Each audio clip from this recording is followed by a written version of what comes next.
It is just a huge honor today to be podcast interviewing Brenden Smith, who's a senior in dental school at the University of Louisville. And I'm so excited to have you on because podcasters are usually 30 and under. I mean, I'm 55. I'm a grandpa. Not one of my 55-year-old grandpa friends that lives around the street here has ever seen any podcast. Right. And I always say, and please do this, email me, howard@dentaltown.com, and tell me who you are, how old you are, and I'd say 25% are in school. Shockingly, like 5% haven't even got to dental school yet. They're in undergrad. I'm just like, wow. I mean, how things have changed to be thinking about dentistry before you even went to dental school. Right. But the other 75% just graduated to probably 30 years old, and they get tired of hearing, like when I have Gordon Christian on there, he's 82 years old. I'm 55. They get tired of hearing 50, 60, 70, 80-year-old dinosaurs and velociraptors talk. I'm sure everybody wants to hear your journey, and you're a senior in dental school. You were born in Alpine, Utah. So I'm not saying what you are if you're Alpine, Utah, but when I tell them that in dental school you were married and have 2 kids, I think I just blew your LDS cover. I'm definitely Mormon. So. I don't think you can hide that after saying that. And you graduate in just 7 months. So tell me, how's your journey been? You know, it's been fun. It's been challenging. I think any dental student can say that, but. We moved out to Louisville, Kentucky. My wife was 8 months pregnant with our first child. So we hit dental school. We were in, the gross anatomy, all the tough stuff right at the beginning. And it's been a long road, but it's been a lot of fun. Was that pretty hard on a marriage? Because you think if you're a newlywed and you got a newborn baby, but if you got to go to school all day and you got to do your homework all night, did you also have a part-time job? No, I mean there was no way I could swallow more than being a new father and dental school. I mean, did you ever get in a lot of trouble like you're not paying enough attention to me? All you're thinking about is yourself doing dental school and the homework, and what about me and the baby? Was that tough? Yeah, sometimes, but she's been very supportive. But it's hard on any marriage. I mean, you come home and you're expecting to have a little time with your spouse, and you know what? Just to keep your head above water, you got to go hit the books and study. So, but she's been great about it. So when I opened up my practice, and my next best idea was to have 4 boys in 60 months. And that's when I tell these kids, they get out of school and they say, well, I think I'm going to join the Navy, or I'm going to do public health, and I'm going to get some more experience under my belt. And I always say, you know what? Capitalism is risk. And the older and smarter you get, the less risk averse. I have a 3-star general in my office. He says that the ultimate soldier is like 16 to 21. They don't like 30-year-old men. Right. And they don't like women of any age, because if there's a bunch of machine gun fire and people getting shot, if they tell a bunch of boys 16 to 25 to go charge them, they'll all go charge them. Right. You tell a bunch of 30-year-old men to go charge them, I think that's a really bad idea. You tell women of any age to charge them, I don't think that's a good idea. And the crazy, insane risk of opening your own business and having 4 kids in 6 months, there's never going to be a good time. So just do it before you think about it. Get it out of the way. And then once it's over, you kind of feel like you survived a hurricane, right. And it's like, yeah, I survived Hurricane Irma, Eric, Greg, Ryan, and Zach, and opening up my own business. And, that's one of the things that I wanted to talk to you about, is because in dental school we're so bombarded by these ideas that, it's too hard. You can't make it by yourself.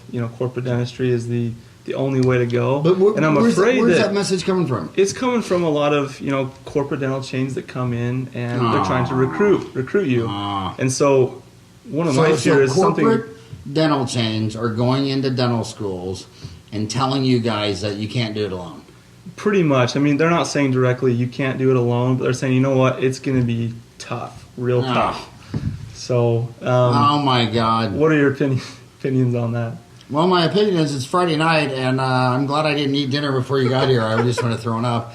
Yeah. I mean, there's a lot of that sauce in the equation. The reason I never opened up a chain of dental offices, I actually did But I did a different model. What I would do is I realized so here's what I did. Here's my dental office, no money down. When I came here in 87, 30 years ago, the unique things I was doing back then, which was crazy, is I had a full page ad in the yellow pages when all the older dentists, like your grandfather was a dentist. Mm-hmm. When I got out of dental school at 24, every 50-year-old dentist thought I was immoral with a full page ad in the yellow pages. They'd say things like, well, if you had cancer, would you pick an oncologist out of the yellow pages? And then, all this weird stuff. And then I also went into retail. Now everybody's in retail. Right. But 30 years ago, they were all going to medical dental buildings. They had no visibility. No one knew they existed. It was really... It was taboo to go into... Yeah, it was taboo. Retail. And I was doing white fillings when amalgam and gold were permanent, and I was this guy doing tooth... And I all mine were gold, and I think amalgam is twice as good as composite, but the bottom line is no one wants it. Right. It'd be like, but anyway, so what I would do is I would go, 3 or 4 miles down the street. My first one was an amazing desk. So I would go in there and I would find about a 1,500, 2,000 square foot bin. And then I would go to the landlord and I say, well, how much is that? And he'd say, that's $10 a square foot for a 3-year, $10 a square foot a year for 3 years. And so I'd take the prints of that and I'd go to Benco or Shine or Patterson or Burkhart. They would design the whole layout and give me the equipment bid. So they'd design the whole thing. And then I would go to 3 bids in a construction company, and they would all come back saying, say it'd be 35, 40, 45,000 do the build out.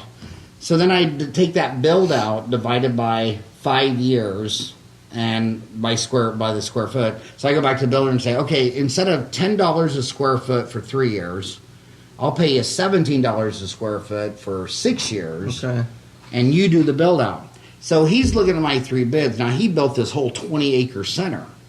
And I got a contractor looking at some young 24-year-old punk-ass kid, dumb dentist, doesn't know what he's talking about. So he's looking at these bids. He goes, man, God, I can't believe they were going to charge you 35 or 40 or 45. He said, shit, I can get a whole damn thing for 10. So they do the deal, because if you got the crew to build a Safeway, Walgreens, Chase right. Bank, Pizza Hut, a dental build-out is like something you do on a weekend. So then they would build out. So then I go back to at the back in the day it was Healthco, and I'd say, so how much is all the equipment for that? And they'd say it's X dollars. And I'd say, okay, well, I'm not going to give you a dime.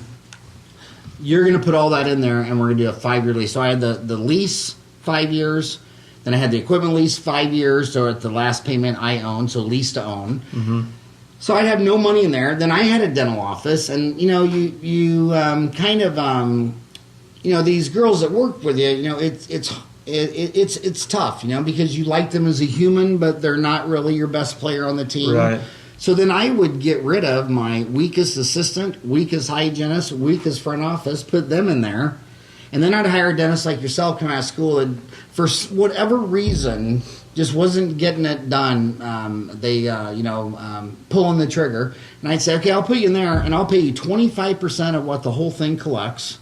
Hygiene, all this thing collects $50,000 a month. You get 25% of that, and I would just hire them for that, and then it'd take about 24 months to really build that thing up. And I'd have the numbers. I wouldn't do anything in there, and then after 24 months, I would take that to Darling Winger at the time it was Valley National Bank, and then I think it got bought up by Nations Bank. Now it's Chase Bank.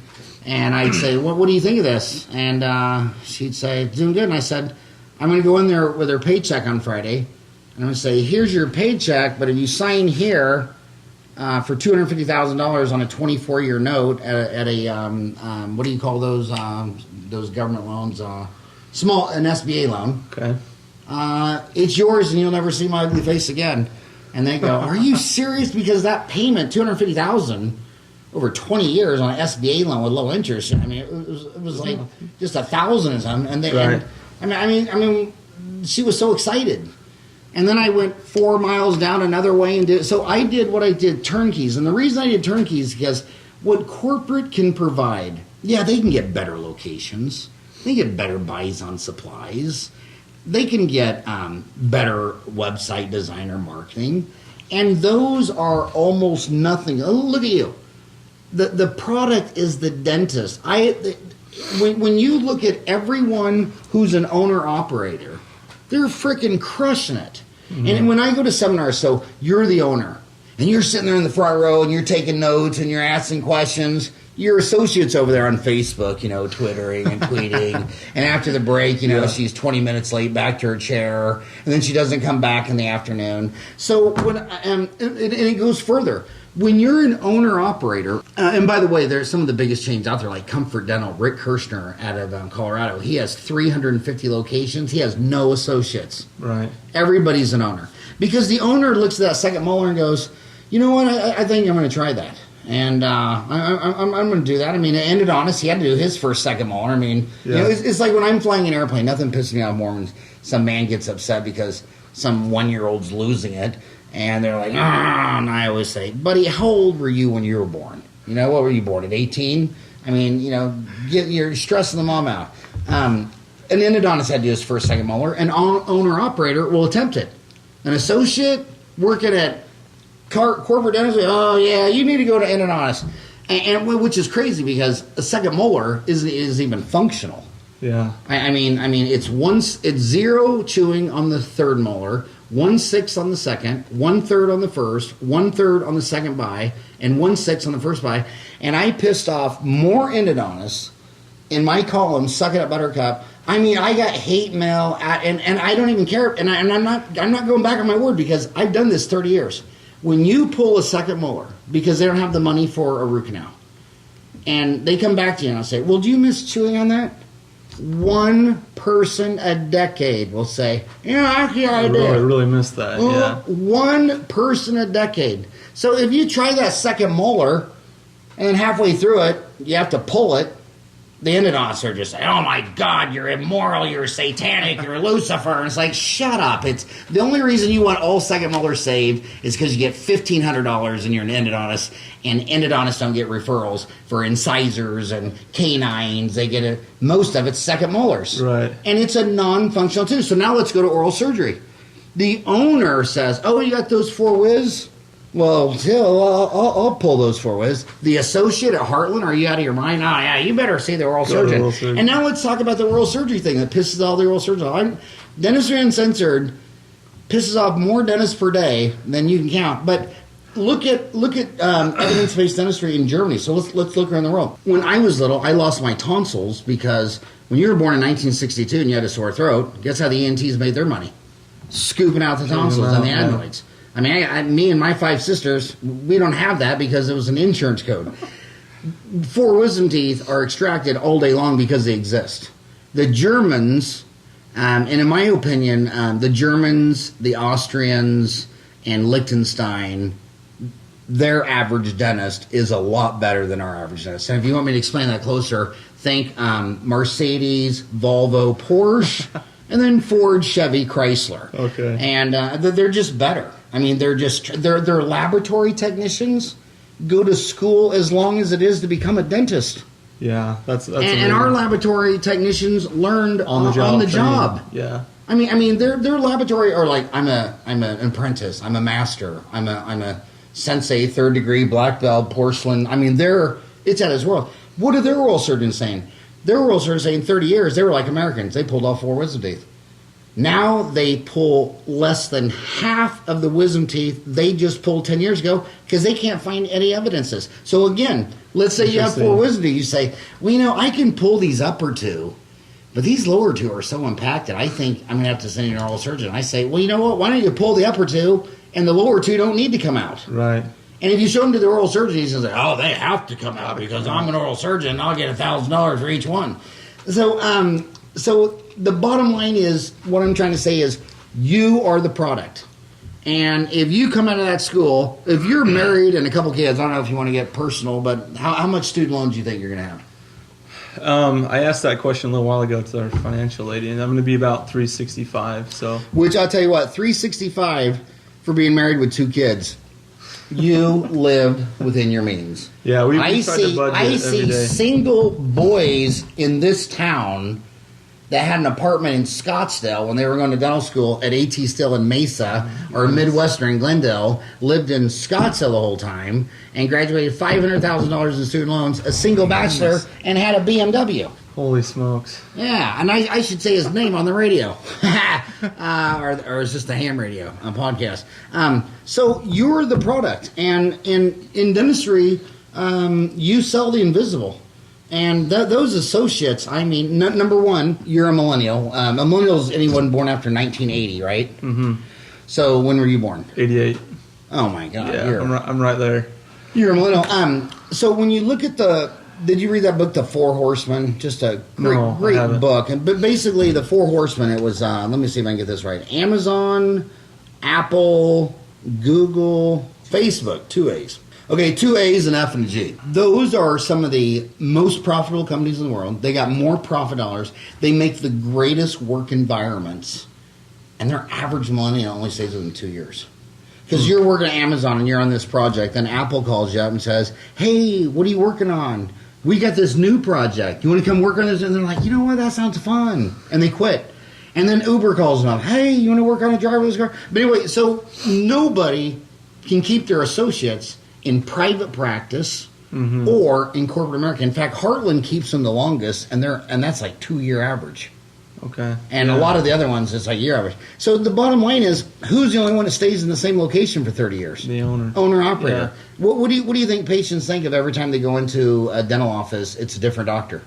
They're just confused. Yeah. I mean, and then when you tell me I need 4 cavities, well, how do I know that? I mean, really? Yeah. When I take my car in and you say that I'm thinking the battery's dead, and they say you need a whole new alternator. Well, how can I trust you? It's all trust. Yeah. And one of the biggest things I've seen in life from when I was your age at 29 to my age of 55 is I think the greatest advancement of social media has been the destruction of trust. Fake news. That wasn't even a word 5 years ago. Right. And now I just hear all these, trust is like everybody's not telling the truth. Everybody's trying to sell you. No one, when you take your car into the shop because your engine light comes on, then you see on social media, well, all the mechanics call the engine light the idiot light. And then that's going to get you in there, then they're going to sell you something you don't need. So I think when you're married, 2 kids, handsome, adorable, wearing a tie, you're here with your family, they trust that. Yeah. And the other and then the other thing that really matters is demographics. Right. It's supply and demand. I mean, in that last 2007 downturn. Now, I have my MBA from Arizona State University, and I guarantee you, is in my opinion, from memory, but about every 2 years, there's at least a 10% correction in the market. But every 6 to 8 years, there's a 25% correction in the market.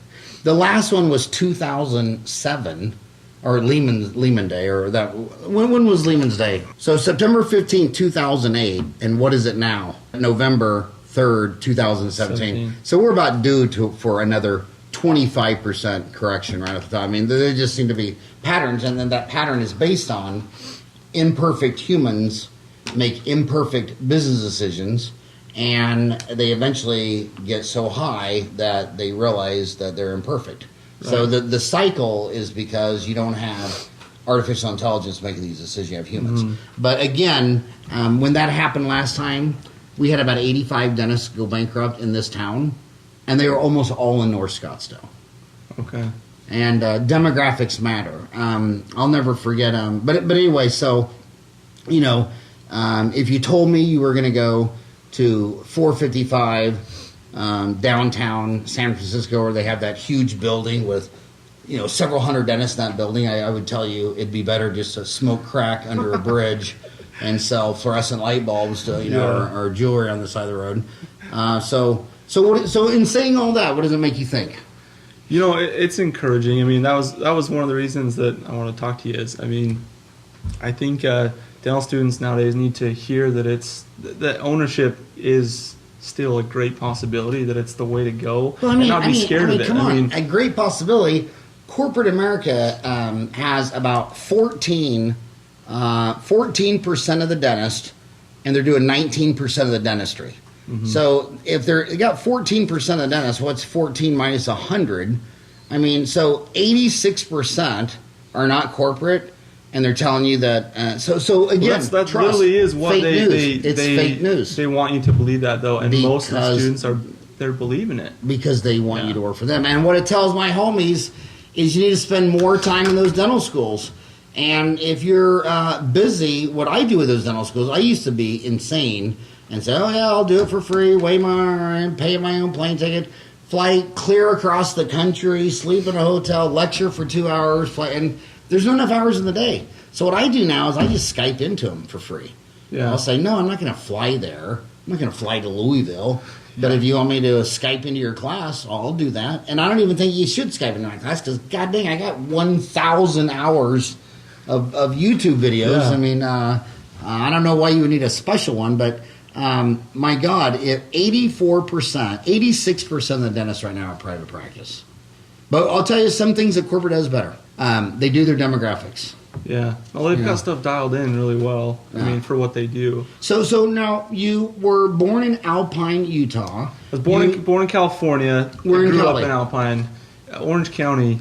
I think the city of Orange. I was only there for a year, so I don't remember anything about it. And then I lived in Utah the rest of my life. And then and now you're in Louisville, Kentucky. Mm-hmm. And what do you compare living in Louisville to Alpine, Utah? Which one would make you happier?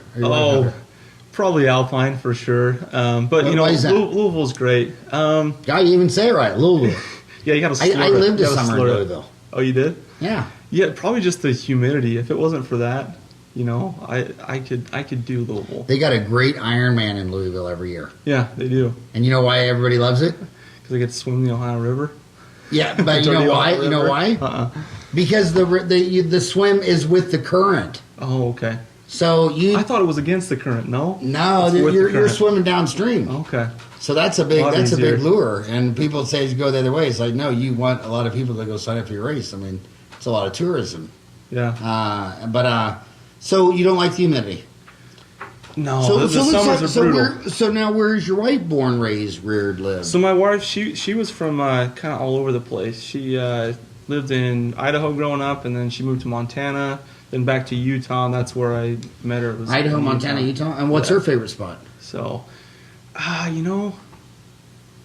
probably, I would say Idaho out of those, but, she likes Utah as well. Now, she has 2 kids, and you're saying you might have 3. Yeah.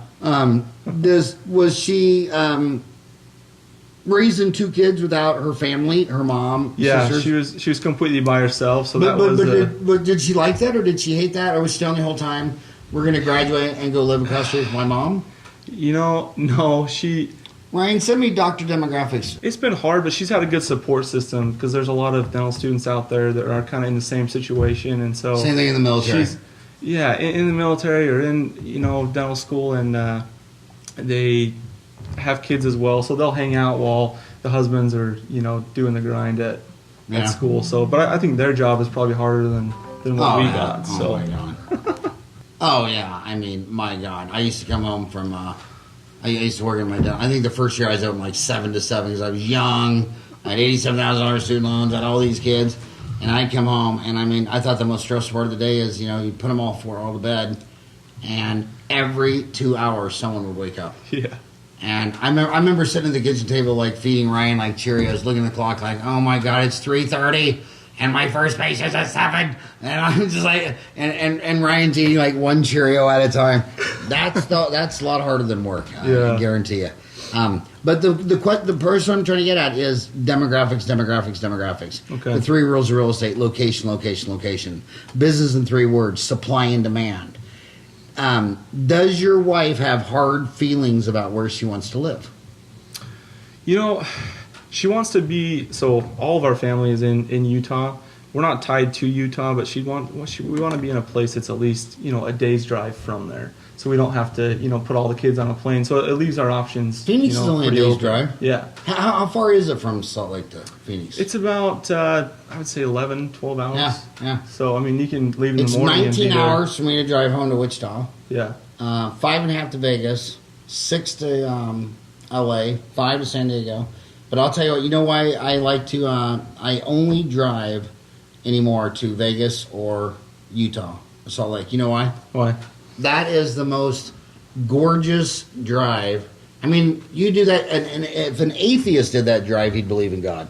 Yeah. I mean, you leave the desert, you go up to the mountains, you go up to Flagstaff, you go around the Grand Canyon, all these national parks, and I got turned on to that trip because Phoenix is about 10% Canadian.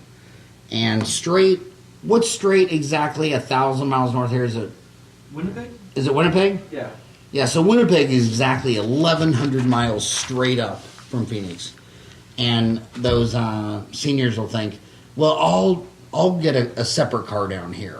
Uh-huh. But they'll drive an old one down and they'll fly back. But after they drive that drive, they think, well, that's the greatest part of wintering in Phoenix is driving. I mean, it's just the most beautiful. So then what I do, have you heard of Dr. Demographics? Yeah, I've heard of it, yeah. Did you watch that podcast I did? No, I did not. It was number 689. Have you talked to him? I tried to go. He had to put a course on in Salt Lake a little while ago. Yeah. And while I was out there, I was trying to go, but I couldn't scrounge up the money to go. Well, It's just a huge honor for me today to be podcast Yeah. interviewing Scott That's the McDonald guy. all the way from so the United bottom line is here's the error. You've invested $365,000 in your education, and then they want to invest $365 in their demographic report. What I would want to do if I was you is I would not want to make some early bad decisions. So the first best decision is going where you're needed. Then when you find out where it's needed, like I know this guy, Scott McDonald. The other guy is Dave with Real Score, but the other guy is Scott McDonald out of Utah. Well, shit, if you're going to go to Utah, I would go with the Might guy. as well talk to you. So I would first go to where you're needed. Okay. Okay. Right out. And and another way to get another benchmark is David James. David James. That was episode 784. Episode 784. Thanks, Ryan. And thanks, Ryan, for working on a goddamn Friday night. Gosh darn, it's Friday night. You should be on a hot date. I was going to go on this hot date, but when I asked her out, she hung herself. But the thing is, you can also go to your Henry Schein, Benco, Burkhart. I know Burkhart's big in Utah. Patterson. And you can go up to them and say, where is everybody expanding and adding operatories? And then the opposite of that, where is everybody in your over 30, 60, 90, 120 count receivables? So if you ask that question to all the dealers here in Arizona, they'll say, okay, everyone that owes me money is in North Scottsdale. Mm-hmm. And then everybody who's panicking because they're trying to fit another operatory and the only thing they can do is lose their private office is in like Maricopa and Florence and Eloy. And then another one is, and I post this on Dentaltown, this big controversy on mid-level providers. Mm-hmm. Yeah. And that's done by Pew Trust, right? Mm-hmm. Well, you go to their website, Pew Trust, they got all 50 states as they're trying to sell legislators and congressmen of all these underserved areas. And I'm looking at Arizona, and I know Arizona like the back of my hand. I don't know Utah, Yeah. but I know my state, and they just nailed it. I mean, I've been doing this for 30 years, and some idiot in Pew who's not a dentist, probably never done a root canal, never even been to Arizona, nailed it. So I would be talking to your suppliers where you needed. I'd look at those Pew Trusts and because I guarantee you that when I got out of school, Utah didn't have 2 dental schools. Right. And now you have one in Roseman in West Jordan, Utah, and you have one in Salt Lake City at the University of Utah. Well, who was making the arguments that Utah would need 2 dental schools? Yeah. You talk to any dentist there, and they're like, why in the world do we have dental schools? Well, yeah, but that's because they're dentists. I mean, Yeah. if dentists had it their way, America would have one dentist. Each crown would be $4 million. So of course they're going to say that. Right. But who was the other side showing evidence that Utah needed one? Roseman, you said, is graduating 80 a year, and University of Utah in Salt Lake is graduating 40 a year. So who was telling them they needed another 120 dentists? Probably Pew. So go to Pew.org and look at mid-level providers. Look at that research. So now you say, okay, my honey bunny Hannah wants to be in Utah. a day's drive away from family. So you got Utah. Then you go to Scott McDonald and say, well, where am I needed? And then you look at Pew Trust and say, where are the underserved areas? And then the only real decision you have to make is, should I buy or should I build? And if you buy, I mean, you've already used $365,000, a third of a million of other people's money. Right. So if you went to an underserved area where Scott McDonald said is good demographics, and you found a practice for sale for $750, holy moly! You hit the ground on a jet ski. And now here's what you'll do wrong. Here's what you do wrong. You'll say, well, I want to live in Scottsdale because that's where I shop at the mall, and I'm going to be a cosmetic dentist, and I'm not going to do any bloody stuff because the average general dentist makes $174,000 a year, but the average oral surgeon makes $410. But I don't like extractions, and the average endodontist makes $375. I don't like root canals, and the average pediatric dentist makes $350. I don't like working on children. I just want to do bleaching, bonding, veneers, and get into like sleep apnea and snore guards and Invisalign. I hope your dad paid for your school, and I hope he put you up in a condo because if you want to look at what procedures to learn, like what do you want to learn after you CE? Well, look at the specialty income. The average dentist is making $175. So that tells you what fillings, crowns, and the hygiene department is worth. The only people that say a hygiene department is profitable are the hygiene consultants out there coming in your office trying to tell you how to make it profitable. There's no money in hygiene, fillings, x-rays, and exams. The oral surgeons, we make $175. Oral surgeons are over $400. Endodontists are damn near $400. Pediatric dentists are $350. I know you love your two daughters, but it's a special kind of love to love, a 3-year-old screaming, and my practice, I'm across the street from the Guadalupe Indian Reservation, so 25% of them don't even speak English. So, when you're doing a pulpotomy on some baby and his mother is talking in Spanish and, you're just like looking to see what you could hang yourself off of, can I hang myself off the overhead line? So find out where they need you from the specialist, from the doctor demographics, talk to all 4 of the vendors, and then when you get to that area, I would talk to the practice brokers and say, I'm going to eliminate all my risk, because here's the deal. So let's say, so this is mostly going to be rural, okay? Okay. So half of America half is urban and half is rural. It's about a 50-50 split. 2 out of 3 dentists go to the urban in about 147 metros. The other 1 out of 3 dentists go to 19,000 towns where the other half live. So whenever I meet a dentist that comes out of school, the first year did $1 million and took home $350 and paid off all his student loans in a couple of years, it's always rural. Right. Okay. So doctor demographics, Scott McDonald, so it's probably going to be a town of 5,000, 7,000, 10,000.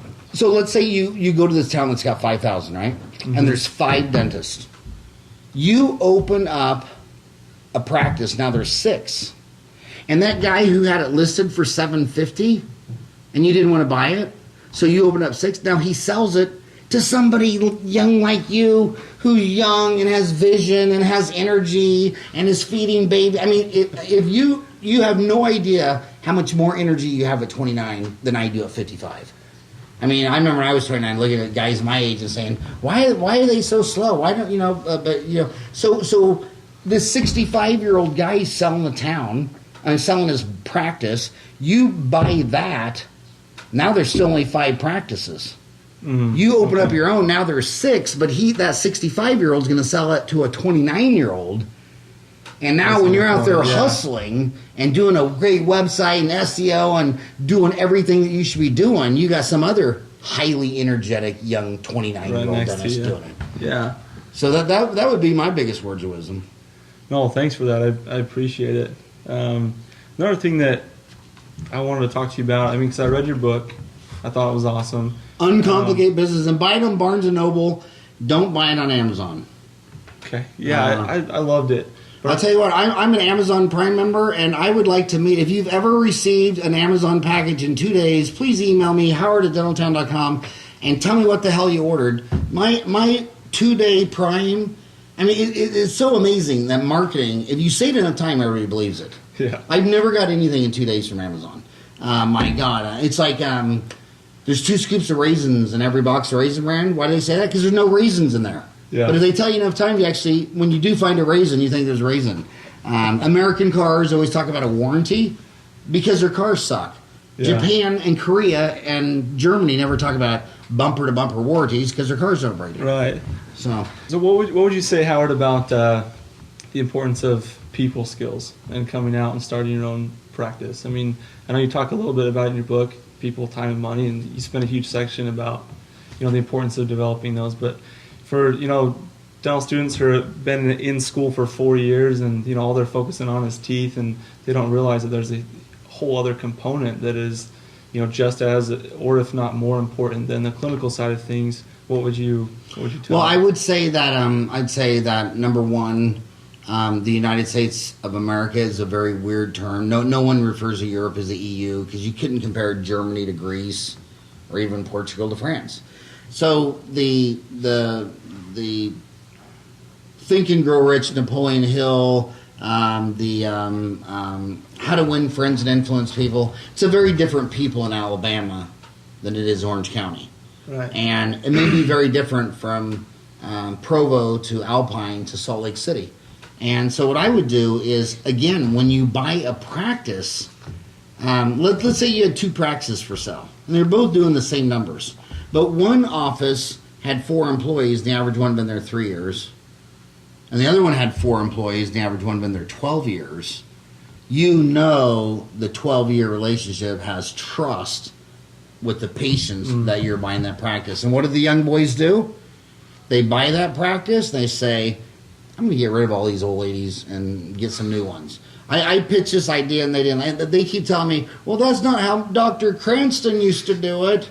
And and after he hears Dr. Cranston 3 times, he fires them all.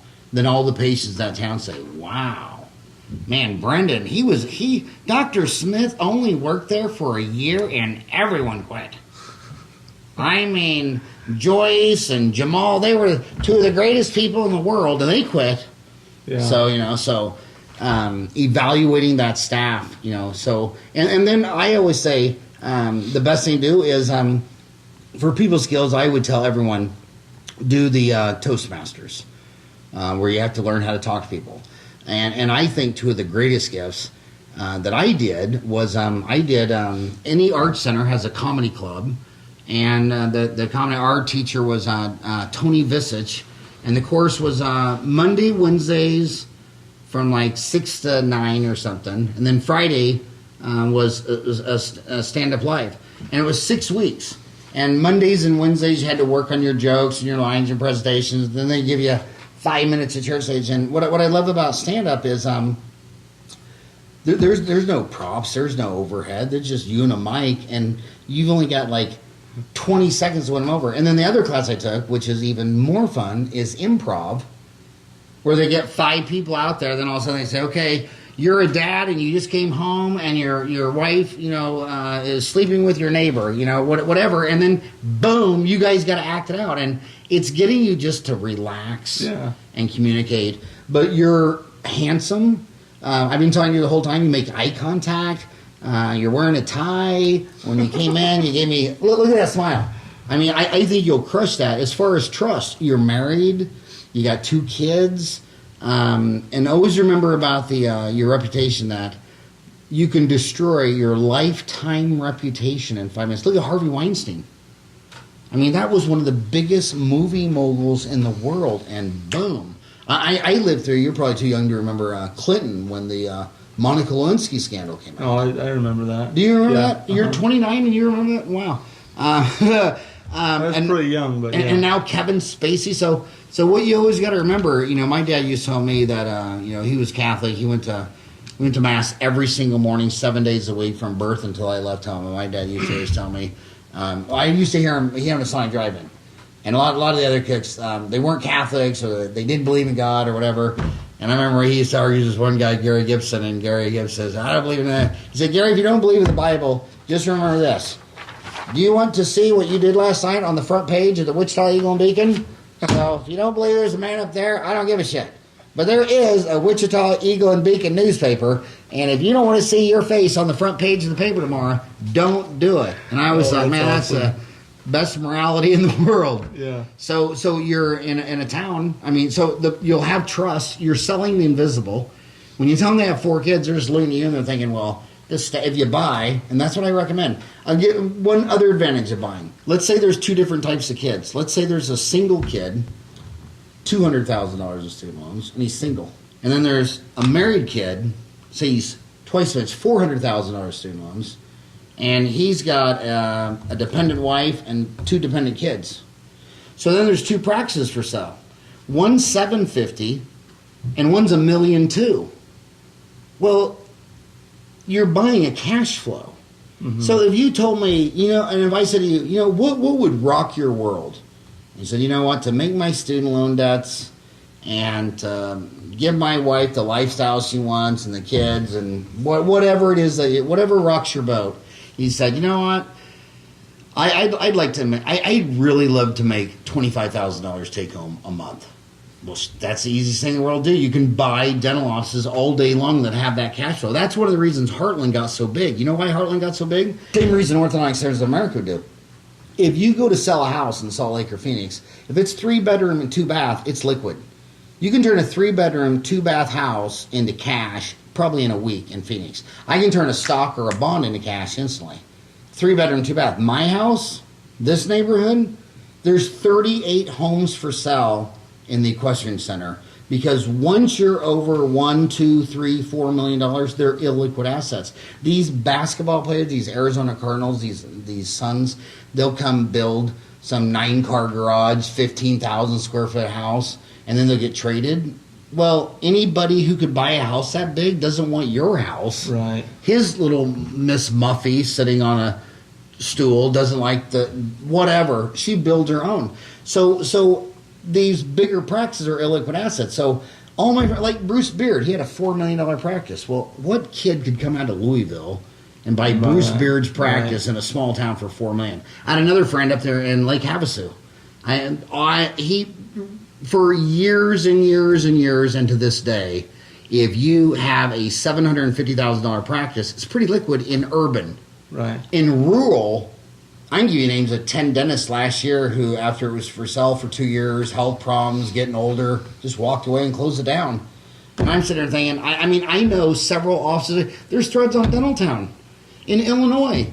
There's an incredible practice in Illinois that he's probably just going to walk away from, because when he decided he was going to sell, he didn't know 3 years later he wouldn't have any buyers. So if you decide that you're not going to have 2 kids, say you're going to have 3 or 4, the wife's never going to work and she wants a Range Rover, and then you're in that small town, the single boy might only want the stress of a little $550,000 office. But if you're the alpha male and you got to feed 5 cubs at home, you might want the $1.25 million.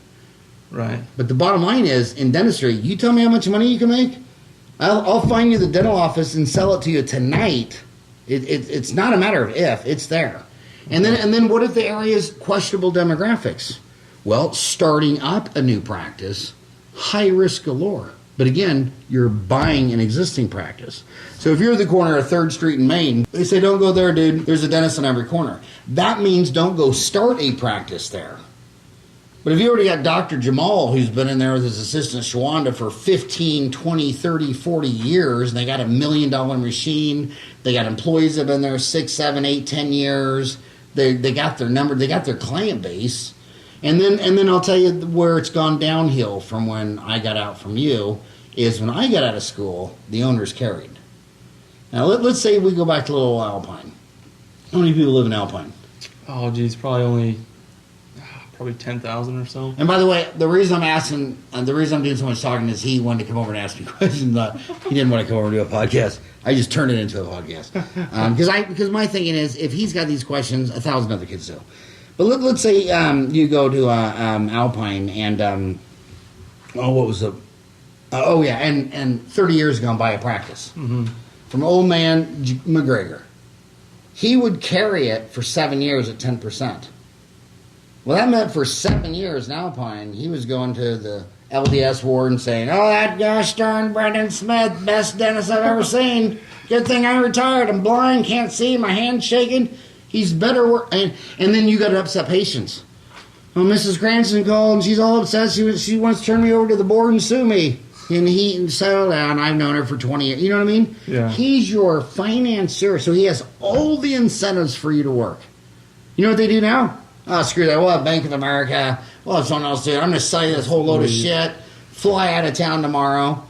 And then it gets also bad where you don't have a mentor. So let's say that you all the big money's and all the easy stuff, but the full mouth cases, and I mean, you do 3 full mouth cases and one goes south. I mean, you're underwater. Yeah. But when you get in over your head, he can be there to help you. Or if you're something goes wrong, he's got the relationship with the oral surgeons, the periodontists, endodontists. Oh, that's all great advice. And rural areas, I'm telling you, rural practices are illiquid assets. You know who I see go to rural areas? Married with children, because you have your entertainment. But if I'm a bachelor, I mean, I've certainly got to think my odds of finding a mate are better in Salt Lake and Phoenix than in Alpine or Maricopa. Exactly. I certainly think my odds.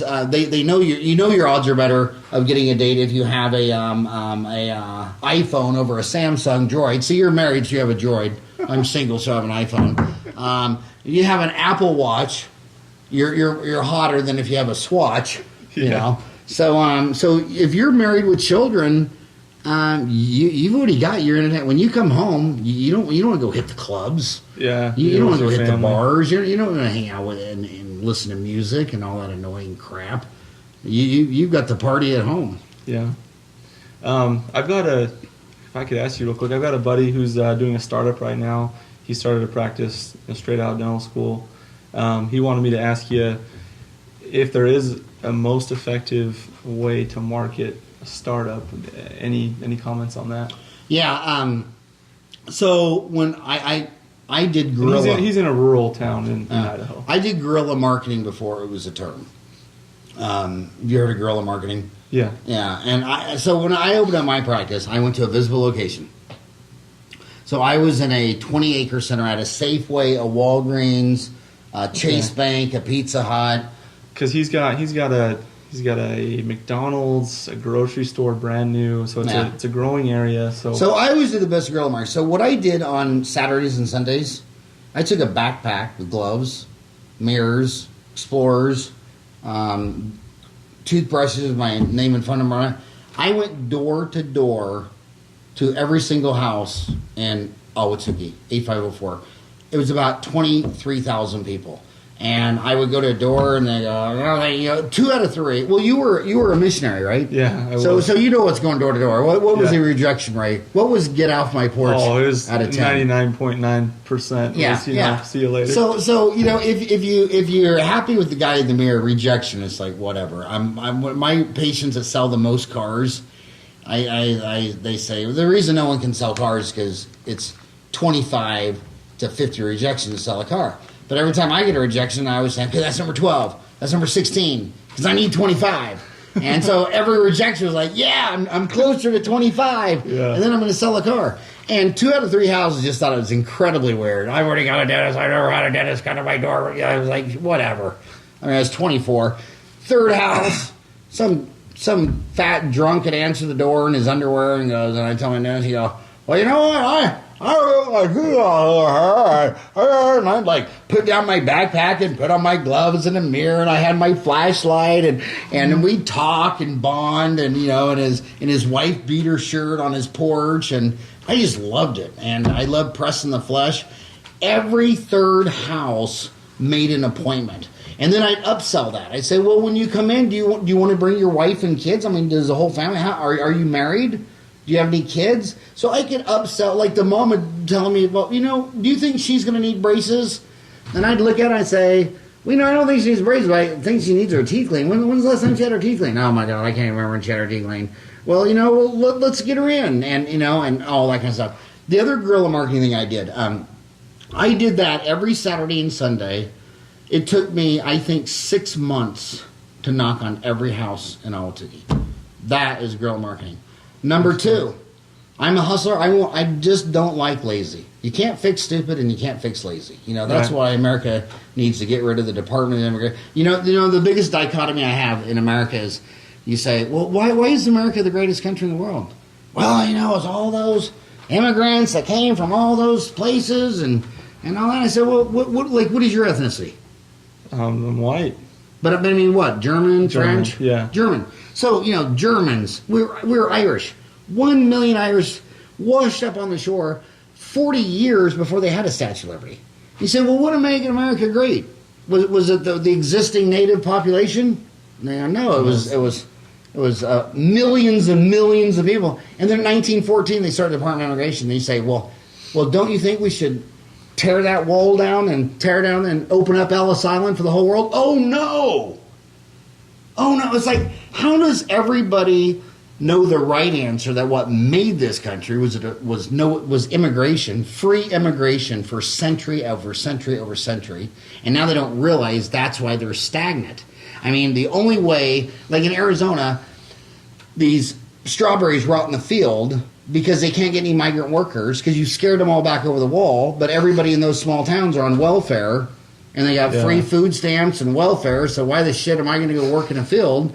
So you get people that hustle, because when I had an empty appointment or cancellation, I had a stack of flyers, and then I had my assistant, we're in that Chase, Safeway. Well, I mean, we're in a 20-acre center, and it'd be Arizona. It'd be 119 degrees, and there ain't no shade in the parking lot. And she put a flyer in under every one of those deals. Come see us, and we go. In fact, I just talked to that guy today.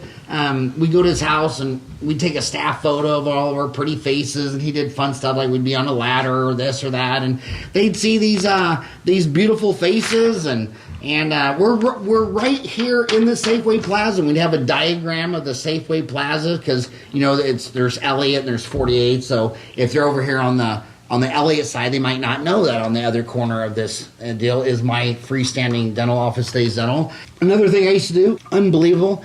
I used to go over to the manager at Safeway and said, hey, married, kids, and need dentistry? And he'd say, yeah, I need my teeth cleaned, this and that. I said, tell you what, come over there, I'll do all your dentistry for free. And then I give him a box of my flyers. If you put them on each checkout stand, so at every time they bag up the groceries, they'll stick one flyer in with one customer. I had the dentist across the street from me. It's so damn funny. His name was Mark Woodland, and loved the guy to death. And he called me out one day. He says, how the hell did you get the flyer on my kitchen?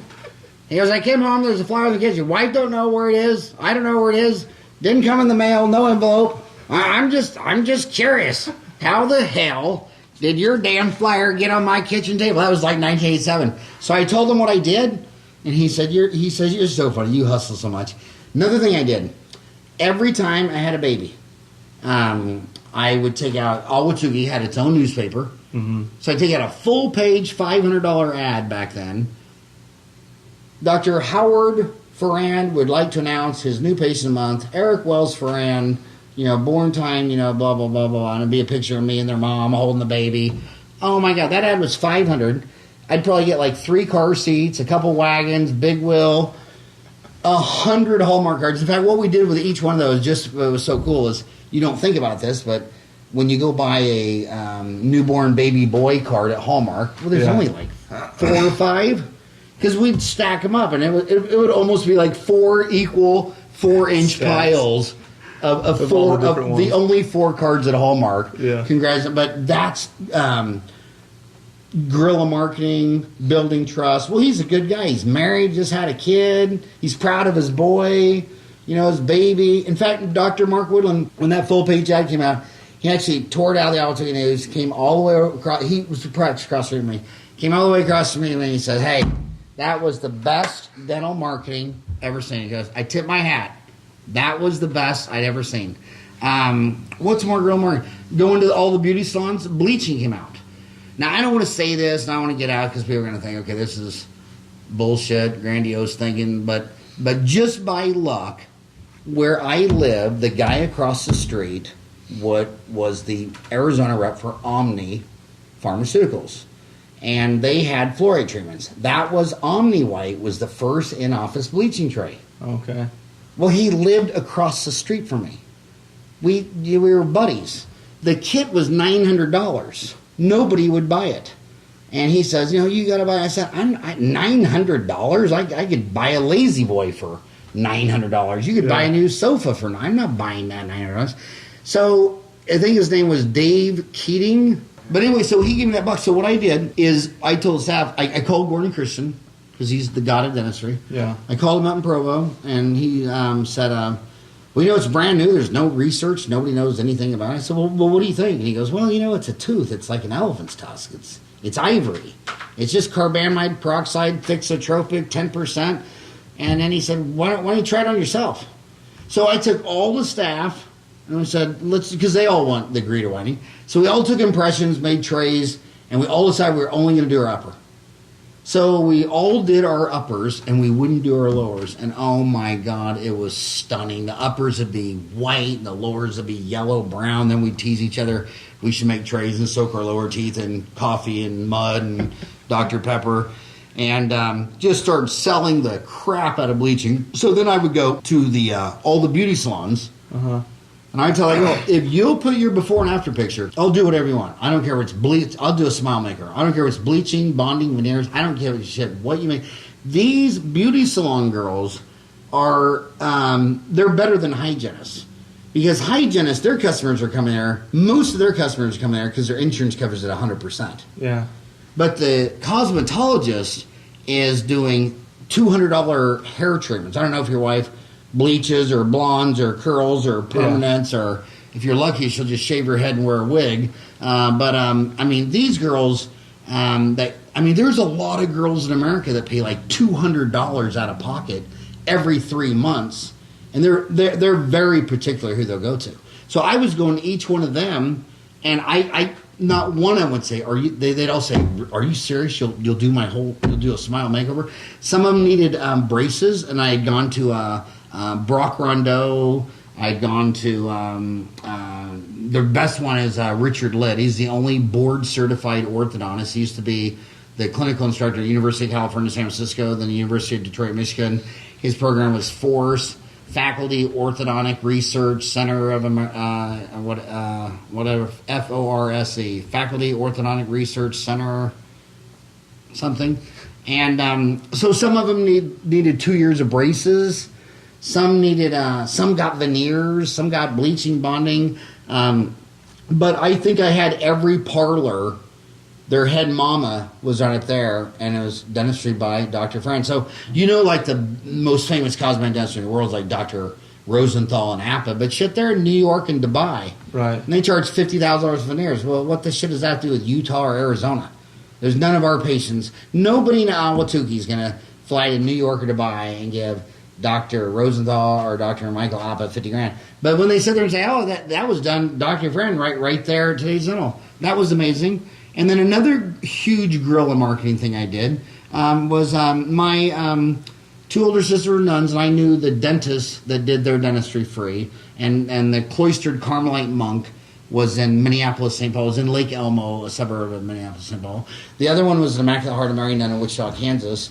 And Dr. Peltzer would do their dentistry. So I went and I wondered, well, how many churches are in Ahwatukee? And there were 18. And there were 2 Catholics.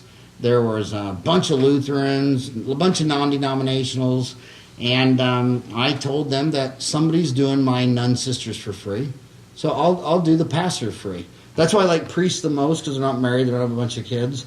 The Lutherans are horrible. They might have 5 kids that you got to fix up for free. But here's what that's a joke. But the thing is, it was amazing. This one Lutheran pastor, I don't want to say his name, it was actually 2 Lutheran pastors. It was the one down on, anyway, I did veneers on both of them. One was about 70, and the other one was about 40. Well, he's up there preaching every Sunday.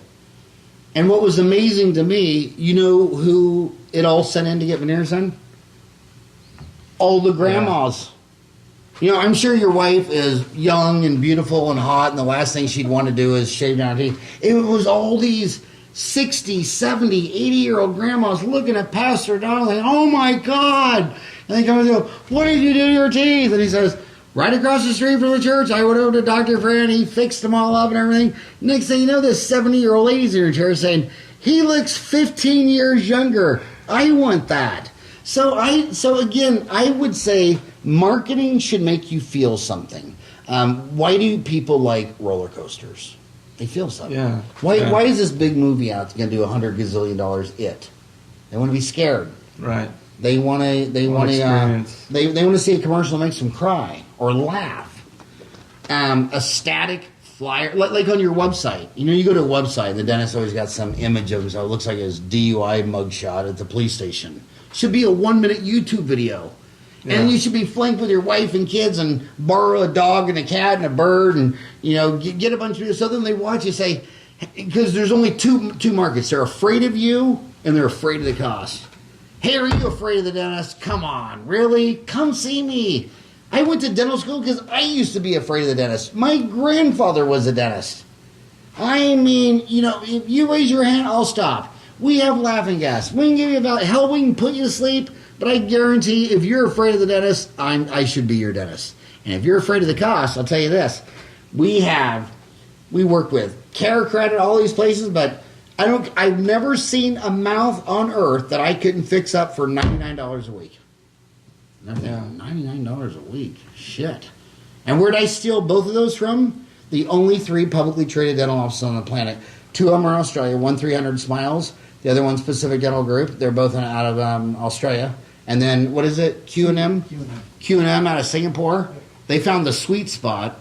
And then Denture Centers of America, is that what they're called? American Denture Centers of America, or Denture Centers of America? You know what their big marketing deal is? They go into an area and they call everybody and find out what it costs for a routine extraction. And then they'll put that price in half. Because who the hell would ever need an extraction and not have a bombed out mouth? Right. I mean, if Margaret comes in and says, well, my dentist, Dr. Farran, he wants $150 for an extraction, and this place will do it for $99. I'm going to go there. Well, you take an FMX of someone who needs an extraction. They probably got 4 quadrants of perio. They probably need 5 extractions, root canals, crowns, bridges. Yeah. So that's like grocery stores. They sell their milk and bread at cost because they want you to buy frozen.